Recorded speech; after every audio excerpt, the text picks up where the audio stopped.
2026년 우리가 알던 여행이 완전히 달라집니다. 파리 에펠탑 앞에서 찍던 인증샷, 유명 맛집 앞에서 길게 줄 서던 모습.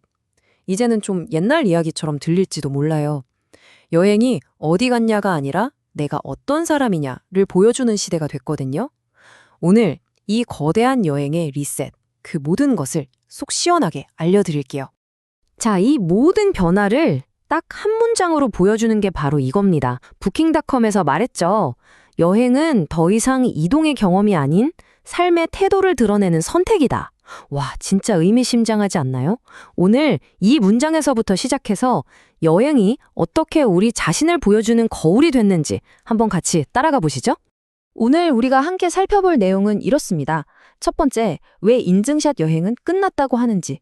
두 번째, 그럼 우린 이제 대체 왜 여행을 떠나는 건지. 세 번째, 새로운 여행지는 어디이고. 네 번째, 또 어떻게 갈 수 있게 됐는지. 그리고 마지막으로 이 모든 게 여러분의 다음 여행에 어떤 의미를 주는지까지 짚어보겠습니다. 네, 첫 번째 이야기입니다. 인증의 시대는 끝났다. SNS를 가득 채웠던 그 화려한 여행 사진들, 왜 이제는 예전만큼 끌리지 않는 걸까요? 먼저 지금은 사라지고 있는 과거의 여행 방식부터 한번 들여다보죠. 예전 여행 한번 떠올려 볼까요? 유명 관광지 앞에서 마치 출석 도장 찍듯이 사진 남기는 거. 바로 체크리스트 관광이었죠. 기준은 내가 얼마나 많이 봤나 였고요.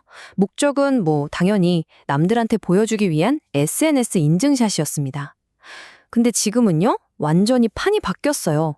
나만의 목적을 가지고 떠나서 얼마나 깊이 있게 경험했는지가 훨씬 중요해진 거죠. 그러니까 과시용이 아니라 나만 간직하고 싶은 소중한 기록으로 남기는 겁니다. 이렇게 남에게 보여주기 위한 여행이 저물었다면 그 빈자리는 대체 무엇이 채우고 있을까요? 두 번째 파트입니다. 이제 사람들은 완전히 새로운 이유를 가지고 여행길에 오릅니다. 이 새로운 여행의 핵심 키워드는 바로 의미입니다. 예를 들면 이런 거죠. 그냥 해면에서 뒹구는 게 아니라 해양 정화 활동에 참여하면서 휴가를 보낸다거나 나를 돌아보는 시간을 갖거나 아니면 내 작은 취미를 실현하는 것처럼 여행의 목적 자체가 아주 분명해진 거예요. 이야, 여기 좀 보세요. 의미 중심 여행이 얼마나 개인화되고 있는지 진짜 확 느껴지네요. 현지 슈퍼마켓을 터낸 마트어택이라니 재밌죠? 또 내가 좋아하는 책 속 배경을 찾아 떠나는 책스케이프처럼 아주 사적인 취향이 여행의 테마가 되고요.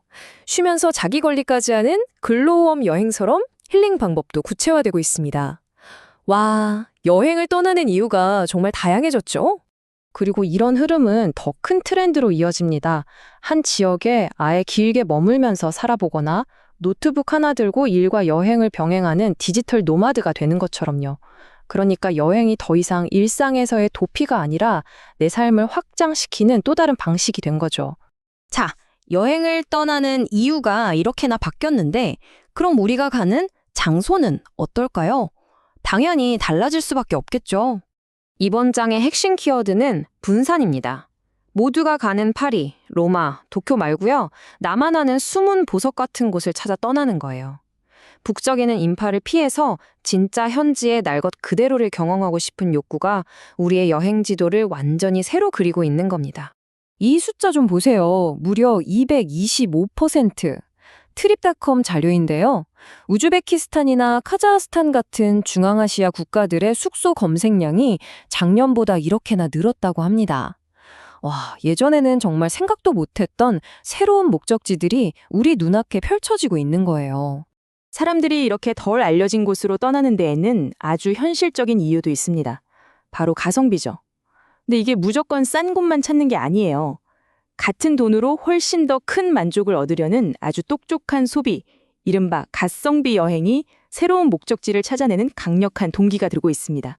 스카이스캐너 데이터를 보면 이게 더 확실해져요. 일본의 요나고나 UAE의 아부다비처럼 항공권 가격이 20% 이상 뚝 떨어진 도시들이 새로운 인기 여행지로 떠오르고 있죠.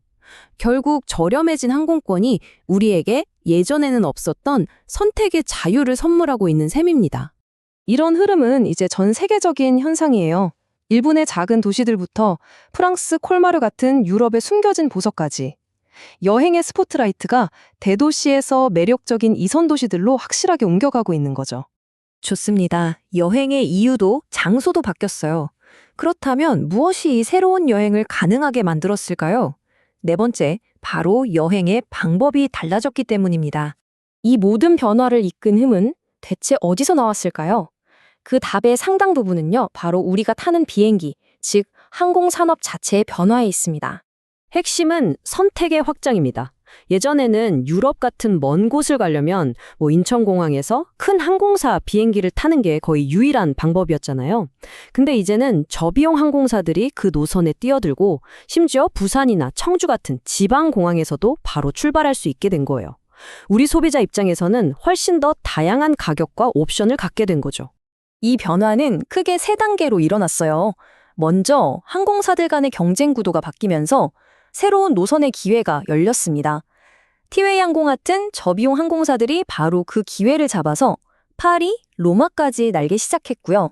여기에 지방공항을 중심으로 한 새로운 항공사들이 직항 노선을 팍팍 만들면서 이제 굳이 인천까지 갈 필요 없이 집 가까운 공항에서 세계로 떠날 수 있게 된 겁니다. 물론 이 모든 변화의 뒤에는 기술이 있습니다. AI가 수많은 정보 속에서 내 취향에 딱 맞는 여행을 설계해주고 복잡한 예약과 결제는 스마트폰 하나면 끝나죠. 바로 이 기술 덕분에 앞에서 말한 그 복잡하고 개인화된 의미 중심 여행이 현실이 될 수 있었던 겁니다. 자, 지금까지 새로운 여행의 이유, 장소, 그리고 방법에 대해서 알아봤습니다.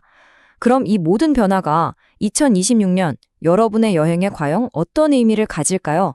우리는 이제 그냥 일상이 힘들어서 도망치려고 여행을 떠나지 않아요. 여행은 내가 어떤 사람인지, 어떤 가치를 중요하게 생각하는지, 또 어떤 사람이 되고 싶은지를 보여주는 하나의 자기 표현 방식이 된 겁니다. 그래서 오늘 제가 여러분께 마지막으로 던지고 싶은 질문은 바로 이겁니다. 다음 여행 계획하실 때 어디로 갈지부터 정하고 계신가요? 아니면 왜 가고 싶은지, 어떻게 경험하고 싶은지를 먼저 고민하고 계신가요? 그 질문에 대한 여러분의 대답이 바로 2026년 여러분의 여행을 말해줄 겁니다.